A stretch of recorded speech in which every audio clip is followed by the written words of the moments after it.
ഒരു രക്ഷയില്ലാത്ത രുചിയാണ്.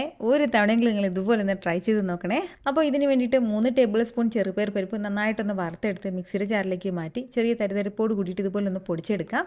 ഇനി ഇതിലേക്ക് ഒരു മുറി തേങ്ങയും ഒരല്പം ഏലക്കയും കുറച്ച് വെള്ളവും കൂടി ചേർത്തിട്ട് ഇതുപോലെ ഒന്ന് അരച്ചെടുക്കണം. സ്മൂത്ത് പേസ്റ്റ് ആകണ്ട. ഇനി ഒരു പാനിലേക്ക് കുറച്ച് നെയ്യ് ചേർത്ത് അതിലേക്ക് ചെറുതായിട്ട് അരിഞ്ഞെടുത്ത തേങ്ങാ കഷ്ണങ്ങൾ ചേർത്ത് ഒന്ന് വറുത്ത് നമുക്ക് മാറ്റി വയ്ക്കാം. ഇനി അതേ പാനിലേക്ക് തന്നെ നമ്മൾ അരച്ചെടുത്ത മിക്സ് ചേർത്ത് നല്ല രീതിക്ക് ഇതുപോലെ ഒന്ന് മിക്സ് ചെയ്ത് കൊടുത്തിട്ട് നമുക്ക് ശർക്കര പാനി ചേർക്കാം. ശർക്കര പാനി ചേർത്തിട്ട് കൈയെടുക്കാതെ തന്നെ നമ്മളൊന്ന് ഇളക്കി കൊടുക്കണം. നമ്മുടെ ആ തേങ്ങയുടെ ആ ഒരു എണ്ണയൊക്കെ ഇങ്ങനെ വിട്ടുപോരുന്ന ആ ഒരു സമയം വരെ നമ്മൾ ഇളക്കേണ്ടതായിട്ടുണ്ട് കേട്ടോ.